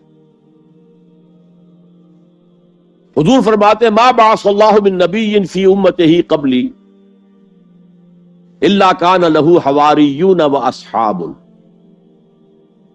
اللہ نے مجھ سے پہلے کسی بھی امت میں کسی نبی کو نہیں بھیجا مگر اس کے کچھ نہ کچھ حواری، کچھ نہ کچھ اصحاب تو ہوتے تھے نا، 2 ہو، 4 ہو، 10 ہو، 12 ہو. حضرت عیسیٰ کے حواری 12 تھے، ایمان لانے والے کل کہتے ہیں 72 تھے. بہرحال کچھ نہ کچھ ساتھی، حواریون و اصحاب یاخذون بسنتہ ویقتدون بامرہ. وہ کیا کرتے تھے؟ وہ حواری اور صحابہ اپنے نبی کی سنت کو مضبوطی سے پکڑ لیتے تھے اور انہی کے احکام کی پیروی کرتے تھے. یقتدون بامرہ، اقتداء کرتے تھے، پیروی کرتے تھے. ثم انہا تخلف من بعدہم خلوف، ہمیشہ ایسا ہوا ہے کہ بعد میں کچھ ایسے ناخلف اٹھے، یفعلون یقولون ما لا یفعلون وَيَفْعَلُونَ مَا لَا يُؤْمَرُونَ، کہ وہ کہتے وہ تھے جو کرتے نہیں تھے اور کرتے وہ تھے جس کا حکم ہی نہیں ہوا.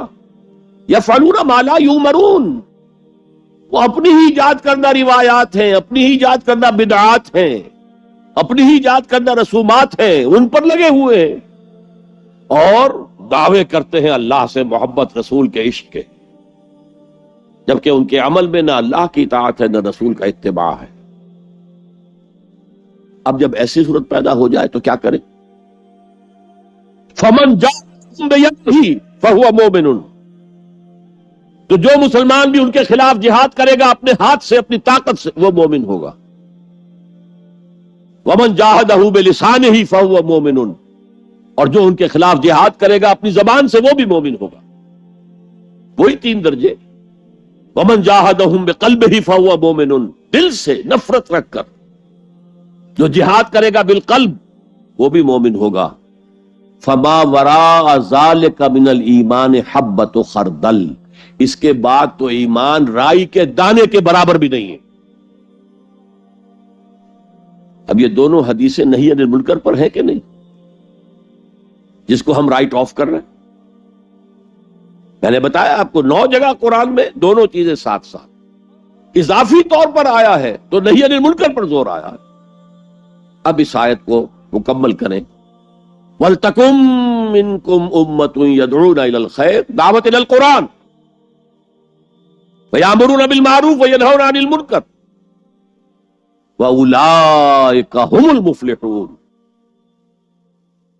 اور صرف یہی لوگ ہوں گے فلاح پانے والے. یہ جو اسلوب حصر کئی دفعہ سمجھا چکا ہوں کہ ایک تو آپ یہ کہیں 8-10 آدمی بیٹھے ہیں، زید عالم ہے تو اس سے دوسروں کے عالم ہونے کی نفی نہیں ہوتی، دوسرے بھی ہو سکتے ہیں. اور کہیں زید ہی عالم ہے تو بقیہ سے نفی ہو گئی. اب صرف زید عالم ہے، باقی عالم نہیں ہے. اس کو کہتے ہیں حصر، محصور کر لینا، کسی چیز کو کا احاطہ کر لینا. اولئک هم المفلحون، پانے والے صرف یہ. وہ سوئی ہوئی امت جسے اپنی ذمہ داری کا احساس ہی نہیں، جسے یاد ہی نہیں، جو بھول گئی، جس کا حال یہ ہے کہ وائے ناکامی متاع کارواں جاتا رہا، کارواں کے دل سے احساس زیاں جاتا رہا. اور وہ امت پوری طرح مطمئن ہے ہمارے لیے تو شفاعت ہو ہی جانی ہے. سیغفر لنا، ہمیں تو بخش ہی دیا جائے گا. لن تمسنا النار الا ایاما معدودات، ہمیں تو آگ چھو ہی نہیں سکتی مگر صرف گنتی کے چند دن. تلک امانیہم، یہ ان کے من گھڑت خیالات ہیں. امانی کہیں گے وشفل تھنکنگ، یہ ان کی وشفل تھنکنگ کے سوا کچھ نہیں. فلاح پانے والے صرف یہی ہوں جو اس سے نکاتی پروگرام پر عمل پیرا ہوں، اور وہ ایک امت ودن امہ بنیں گے صرف اس احتیاط کے ساتھ کہ وَمَنْ أَحْسَنُ قَوْلًا مِّمَّنْ دَعَا إِلَى اللَّهِ وَعَمِلَ صَالِحًا وَقَالَ إِنَّنِي مِنَ الْمُسْلِمِينَ. میں بھی مسلمانوں میں سے ہوں، ایک مسلمان میں بھی ہوں. اس سے زیادہ میں اپنے آپ کو کچھ نہیں سمجھتا. وہ کسی غرور کے اندر، غرور علم، غرور تقوی، کہیں اس کے اندر مبتلا نہ ہو جائے. وہ سارا جیسے کہ بڑی سے بڑی رقم زیرو سے ضرب کھا کر زیرو ہو جاتی ہے، اگر کہیں غرور پیدا ہو گیا تو آپ کا سارا کیا کرا زیرو سے ضرب کھا کر زیرو ہو جائے. ہم نے جہاد کے مراحل پڑھے. پہلی منزل اس کی 3 سب لیولز، دوسری منزل اس کے 3 سب لیولز، تیسری منزل اس کے 3 سب لیولز. وہی 3 کا پہاڑا وہاں بھی ہے. 3 into 3 9. 9th سٹوری پر جا کر جہاد قتال بنا ہے حضور کی سیرت مطہرہ میں، آپ کی زندگی میں، حیات طیبہ. اچھا، یہ جو آیات ہیں یہ سورہ آل عمران کے وسط میں سے ہم نے پڑھی. ان کے بالکل ہم پلہ جو آیات سورہ بقرہ میں آتی ہیں وہ کیا ہیں؟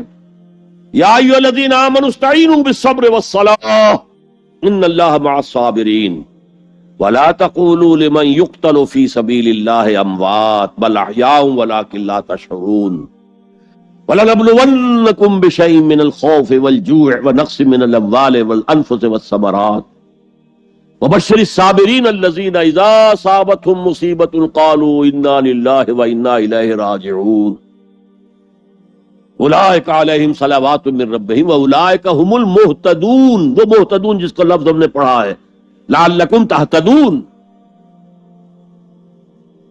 اس نہی عن المنکر کی سب سے اونچی منزل کیا ہے؟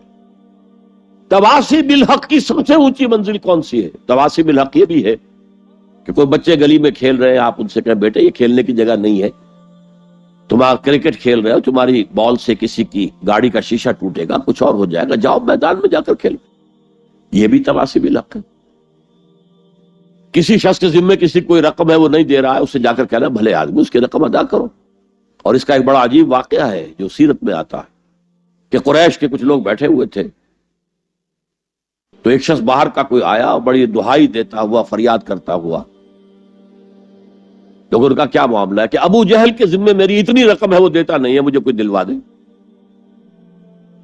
لوگوں نے کہا اچھا آج موقع ملا، ذرا تماشا دیکھیں. حضور اس وقت کہیں حرم کے کسی کونے میں نماز پڑھ رہے تھے. کہا جاؤ جاؤ، وہ شخص جو ہے نا وہ کر سکتا ہے، ہم نہیں کر سکتے. مجھ سے بات کرو. وہ آیا, اس نے حضور کا اچھا چلو. گھر پر جا کر کہا, دستک دی, ابو جہل نکلا, اس کا حق ادا کرو. بے چونو چرا گھر میں گیا اور لا کر اس کی رقم اس کے حوالے کر. یہ روب حق ہے, حق کا روب. لیکن آج کل آپ یہ کام کر کے دیکھیں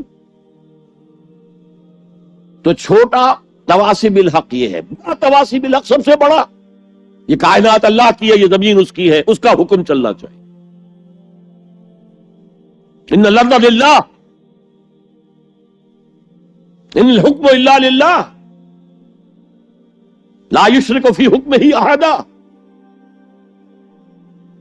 اللہ اپنے حکم کے اختیار میں کسی کو شریک کرنے کو تیار نہیں, نہ کسی فرعون کو, نہ کسی نمرود کو, نہ کسی قوم کو, نہ عوام کو, نہ پوری نوع انسانی کو, کسی کو شریک کرنے کو تیار نہیں. اب اس تواصی بالحق کے لیے کھڑا ہونا گویا کہ ہر نظام باطل کو چیلنج کرنے کے مترادف ہے. اسی طرح میں نے عرض کیا تھا کہ انکر المنکرات, یہ انکر کا لفظ آ گیا تھا نا, ان انکر الاصوات لصوت الحمیر. تمام آوازوں میں سب سے زیادہ ناپسندیدہ آواز, انسان کی طبیعت پر بڑی ناگوار گزرنے والی آواز جو ہے وہ گدھے کی آواز ہے. تو انکر المنکرات کیا ہے؟ غیر اللہ کی حکومت انکر المنکرات ہے. اس کے خلاف جدوجہد ہاتھ سے کرو, زبان سے کرو, دل سے کرو. کم سے کم یہ ہے, ورنہ ایمان کا کوئی شائبہ موجود نہیں. لیس وراء ذلک حبۃ خردل من الایمان. اس لیول کے لیے پھر لازمی ضرورت ہے ایک جماعت, ڈسپلن جماعت. دیکھیے وہ جو 3 لیول ہم نے پڑھے تھے, پہلے لیول پر کوئی اجتماعیت ضروری نہیں ہے. اپنے نفس کے خلاف آپ خود ہی جنگ کر سکتے ہیں. میں آپ کے نفس سے کشتی نہیں لڑ سکتا, آپ میرے نفس کو زیر نہیں کر سکتے. وہ خالص انفرادی معاملہ ہے. اگرچہ کونوا مع الصادقین, اگر کچھ ایسے لوگوں کو ساتھ رہیں گے تو آسانی ہو جائے گی. خربوزے کو دیکھ کر خربوزہ رنگ پکڑتا ہے. کبھی کوئی ہمت جواب دینے لگے تو دوسرا ساتھی آپ کو سہارا دیتا ہے, لیکن کوئی جماعت لازم نہیں ہے.